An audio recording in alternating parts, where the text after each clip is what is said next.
En unos segundos más da la 1 de la tarde con 30 minutos, la hora que cada lunes es la ocasión de escuchar la colaboración y de ver a Jorge Gómez Eichelman vía Zoom, como cada lunes al filo de la 1:30 de la tarde, con sus tiempos financieros. El tema de este inicio de semana, el Tratado de Libre Comercio de Norteamérica, el TEMEC. Vamos con Jorge Gómez Eichelman. Jorge, muy buenas tardes.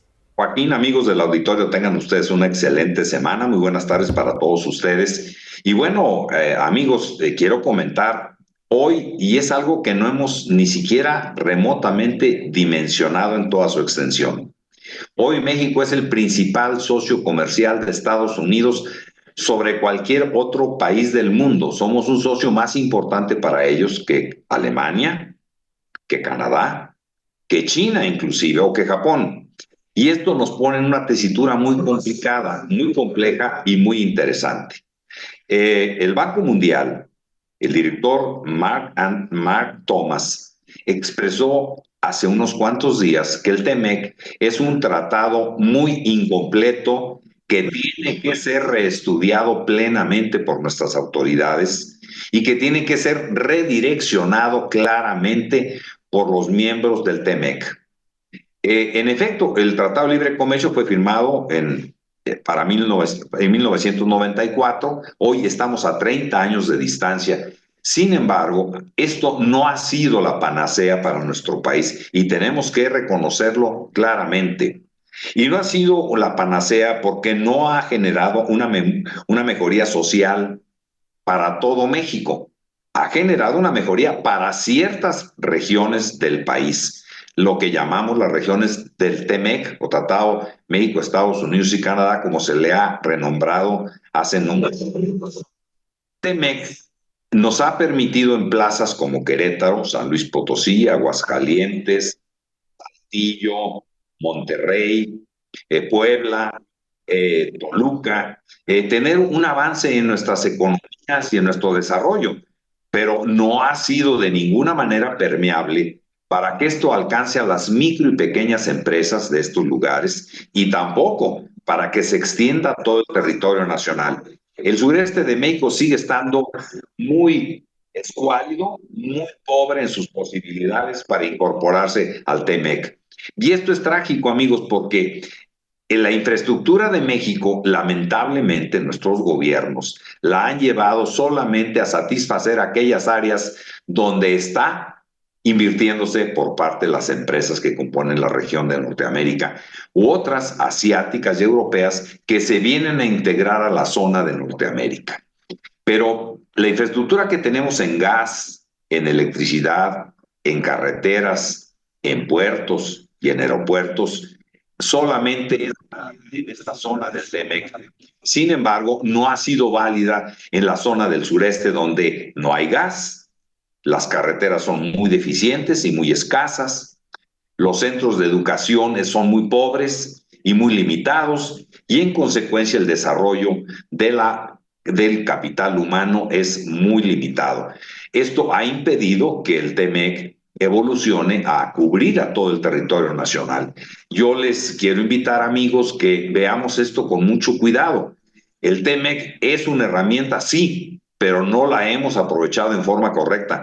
Y esto es responsabilidad tanto de los organismos empresariales como del gobierno de México y los gobiernos estatales. El TEMEC debiera de permear a todo el país. Hay grandes tareas pendientes. Las MIPIMES no fueron invitadas al banquete del tratado. Entonces, los únicos que han comido en este banquete de éxito han sido las grandes corporaciones. Y eso de ninguna manera favorece un desarrollo armonioso del país.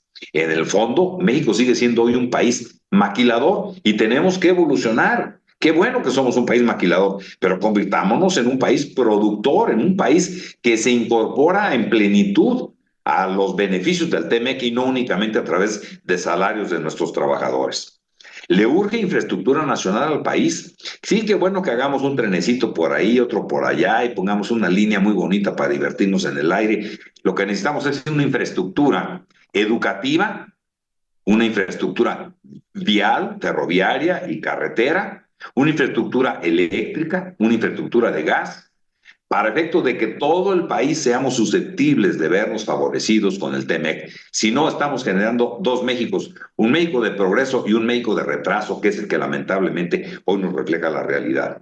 Nos urge infraestructura y finalmente requerimos una legislación laboral moderna, no seguir haciendo parches a la que actualmente tenemos, que lo único que ha venido haciendo ha sido ir haciendo que perdamos productividad laboral. Nos hemos vuelto un país muy improductivo laboralmente y prácticamente nos hemos quedado congelados en la productividad laboral en estos últimos 30 años. Eso no es el futuro del país, eso es el retraso del país. Y si no se pone atención a esto, vamos a tener nosotros próximamente y pronto problemas de estabilidad social. Amigos, creo que es bien importante que nuestras autoridades locales y federales, actuales y futuras, se pongan la pila y piensen no nada más en el terruño, sino en todo el país. Necesitamos un desarrollo más estable y más compartido para todos los mexicanos. Fíjate, Jorge Gómez Eigelman, que nos decía un maestro hace muchos años, nos decía, a México lo que le falta es educación, más educación y más educación. Y creo que seguimos en las mismas, Jorge.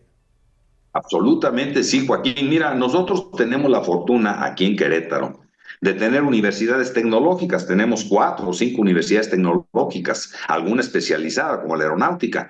Pero volteate tú para Oaxaca, volteate tú para Chiapas, voltea tú para Tabasco, incluso Veracruz, y te vas a dar cuenta que el nivel de educación es fatal o lo que le sigue.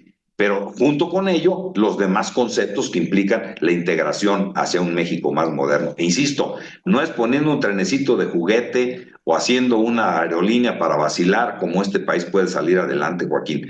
No es un tema de caprichos personales, sino de una estrategia integral de nación que nos urge tener, Joaquín.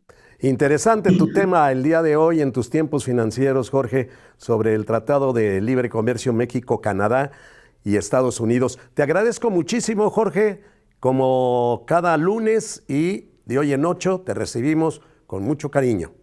Un afectuosísimo abrazo, Joaquín. Excelente semana para todos. Igualmente, muchas gracias, Jorge Gómez.